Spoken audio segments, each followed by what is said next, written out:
আসসালামু আলাইকুম রহমতুল্লাহি ওবরকাতুহু। সম্মানিত দর্শক, বাংলাদেশের সাবেক সেনাপ্রধান জনাব আজিজ, যিনি জেনারেল আজিজ নামে পরিচিত, তার এবং তার পরিবারের বিরুদ্ধে, মানে তিনি, তার অভিযুক্ত দুই ভাই, তার সন্তান সন্ততি এবং তার স্ত্রী সহ ভাইদের পরিবার পরিজন, তারা মার্কিন যুক্তরাষ্ট্রে নিষিদ্ধ, মানে ভিসা পাবেন না, ভিসা থাকলে বাদ হয়ে যাবে। এবং মার্কিন যুক্তরাষ্ট্রের এই ভিসা নিষেধাজ্ঞার ফলে অন্য যে সকল কনসিকুয়েন্সেস রয়েছে সেগুলো তাদের ক্ষেত্রে প্রযোজ্য হবে। এমন একটা সময় এই খবরটি বাংলাদেশে এলো যখন মার্কিন যুক্তরাষ্ট্রের যে ইমেজ বাংলাদেশে একেবারে শূন্যের কোঠায়।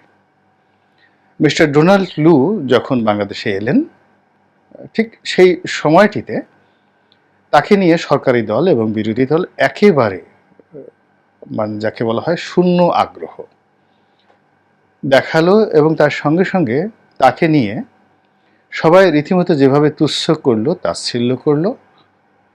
এর ফলে আমেরিকার রাজনীতি, আমেরিকার যে ভাবমূর্তি, বাংলাদেশের 18 কোটি মানুষের কাছে এখন ভুটানের চাইতেও নিম্ন পর্যায়ে চলে গিয়েছে। এর কারণ হলো ভুটানের বিরুদ্ধে কোনো অভিযোগ নেই, আর এখন আমেরিকার বিরুদ্ধে অনেকগুলো অভিযোগ। প্রথম অভিযোগ হলো যে তারা আমাদের যে মুক্তিযুদ্ধে বিরোধিতা করেছিল, সেই বিরোধিতার উপর তারা এখনও আছেন, এবং সেই বিরোধিতাকে পুঁজি করে এই দেশটিকে বারবার পিছনে ঠেলে দেওয়ার এবং এই দেশটির গণতন্ত্র সুকৌশলে ধ্বংস করার মার্কিনী যে চক্রান্ত, এটি এখনো পর্যন্ত অব্যাহত রয়েছে। প্রমাণ কি? প্রমাণ হলো যে তারা বঙ্গবন্ধুর হত্যাকাণ্ডের সঙ্গে জড়িত। তারা পরবর্তীতে মুস্তাক সরকারকে তারাই ক্ষমতায় এনেছে, ক্ষমতায় রেখেছে, এবং মুস্তাক পরবর্তী যে সামরিক শাসনগুলো এসছে তাদের সঙ্গে আমেরিকার প্রত্যক্ষ মদত ছিল। কুখ্যাত 111, তার সঙ্গে সঙ্গে বঙ্গবন্ধুর খুনি থেকে শুরু করে অন্য যারা এদেশের বড় বড় ক্রিমিনাল, তাদের সঙ্গে মার্কিন যুক্তরাষ্ট্রের একটা মহরম সম্পর্ক ছিল এবং এখনো আছে। তারা মুখে মুখে গণতন্ত্রের কথা বলে, মানবাধিকারের কথা বলে, সুশাসনের কথা বলে, গণতন্ত্র প্রতিষ্ঠা করা এবং একটি অংশগ্রহণমূলক ভোট হবে এদেশে, এরকম কথা বলে 2023 সনে সারা বাংলাদেশের 18 কোটি মানুষের কাছে অবতার রূপে, দেবতা রূপে, আল্লাহর আশীর্বাদ রূপে, সাহায্যকারী শক্তি রূপে প্রতিষ্ঠিত হয়ে পড়েছিল। কিন্তু ঠিক বিএনপির যে মহাসমাবেশটি হয়েছিল 2023 সালের অক্টোবর মাসের 28 তারিখে, সেই সমাবেশকে কেন্দ্র করে যে অপ্রীতিকর ঘটনা ঘটেছে, এখন বিএনপি সহ সমমনা দলগুলো মনে করছে পুরো ঘটনাটাই আমেরিকার একটা মাস্টার প্ল্যানে হয়েছে।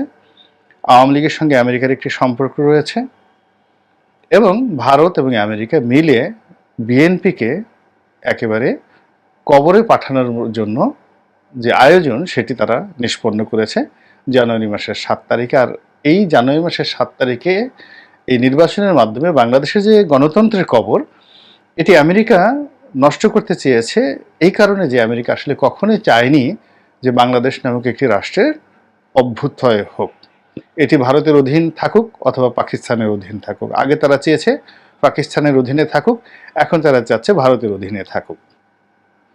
এই যে একটা ইমেজ সংকট শুরু হয়েছে এবং এটা ক্রমাগতভাবে বাড়ছে।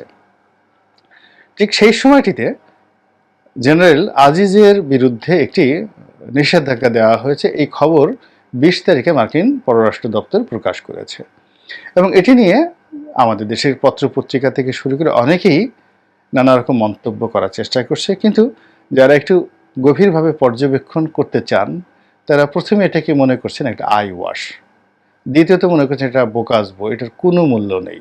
এর কারণ হলো তারা যে জেনারেল আজিজকে এই নিষেধাজ্ঞা দিয়েছে, এটি পররাষ্ট্র মন্ত্রণালয়কে জানানো হয়েছে আমেরিকাতে বেশ কয়েকদিন আগে, কিন্তু সরকারের পক্ষ থেকে এটা নিয়ে কোনো প্রতিক্রিয়া দেখানো আগ্রহ দেখানো, উদ্দীপনা দেখানো এটা কোনো প্রয়োজনই সরকার মনে করেনি। ২ নম্বর হলো জেনারেল আজিজও এই বিষয়টিকে নিয়ে কোনো রকম পাত্তা দেননি। এর কারণ হলো তিনি যখন ক্ষমতায়, ঠিক সেই সময়টাতে প্রাইম মিনিস্টার্স ম্যান এই শিরোনামে যে একটা আল জাজিরা নিউজ করেছিল, তার মতে এই নিউজকে কেন্দ্র করেই মূলত আমেরিকা এই সিদ্ধান্তটা নিয়েছে। তারা বাস্তবে আসলে কোনো কিছু পরীক্ষা নিরীক্ষা করেননি এবং যে সকল অভিযোগ তার বিরুদ্ধে আনা হয়েছে তিনি চ্যালেঞ্জ জানিয়েছেন দেশীয় এবং বিদেশি যারা তাকে সন্দেহ করবে তাদেরকে, যে এটি যদি কেউ প্রমাণ করতে পারে তাহলে তিনি যে কোনো শাস্তি মাথা পেতে নেবেন। এটা হলো আজিজ সাহেবের কথা।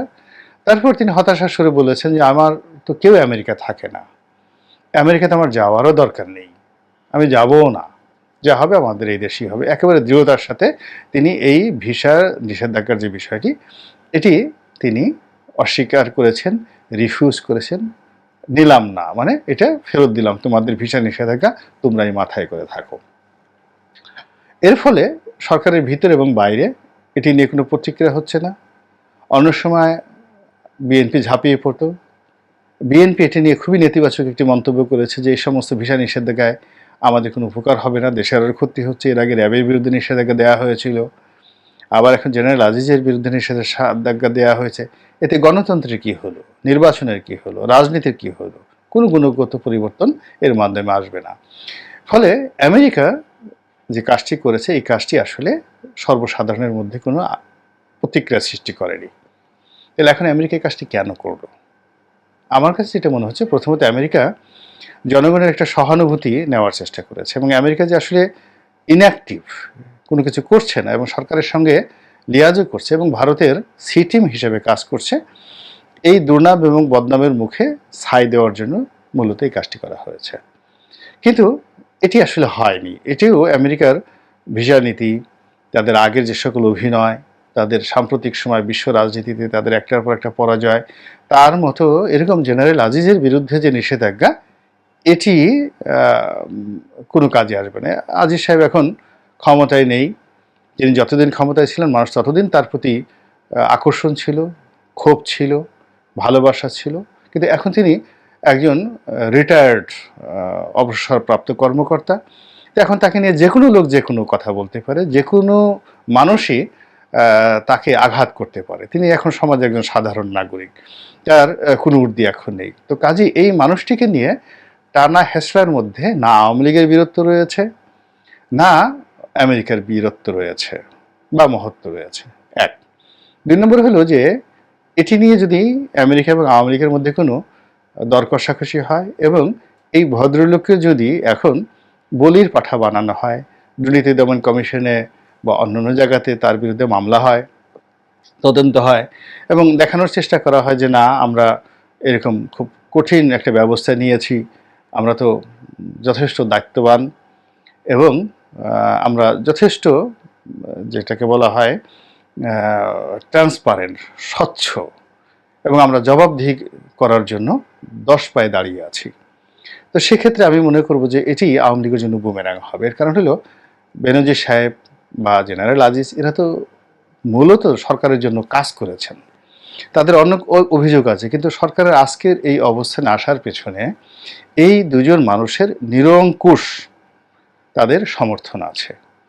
এবং যখন তিনি বিজিবির মহাপরিচালক ছিলেন তখন থেকে একেবারে শেষ পর্যন্ত, জীবনের শেষ দিন পর্যন্ত তিনি এই দলটিকে একেবারে জীবন দিয়ে, তারপরে সর্বোচ্চ শক্তি সামর্থ্য দিয়ে তিনি আওয়ামী লীগকে ক্ষমতায় রাখার সর্বোচ্চ চেষ্টা করেছেন এবং এর বিরুদ্ধে যারাই এসছে তাদেরকে তিনি তছনছ করে দিতে কখনই কুণ্ঠিত ছিলেন না।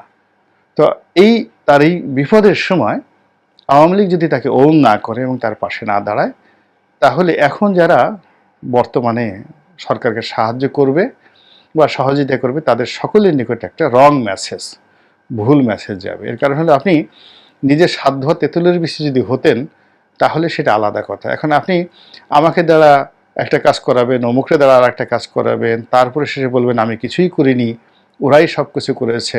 কিন্তু গদিতে তো যদি আপনি বসে থাকেন, পোলাও কোরমা যদি আপনি খান, তাহলে এই যে মানুষগুলো আপনার এই অন্যের সংস্থান করলো, বস্ত্রের সংস্থান করলো, আপনার বসার এবং শোয়ার স্থানের ব্যবস্থা করলো, তাদের মনে কি ধরনের প্রতিক্রিয়ার সৃষ্টি হবে?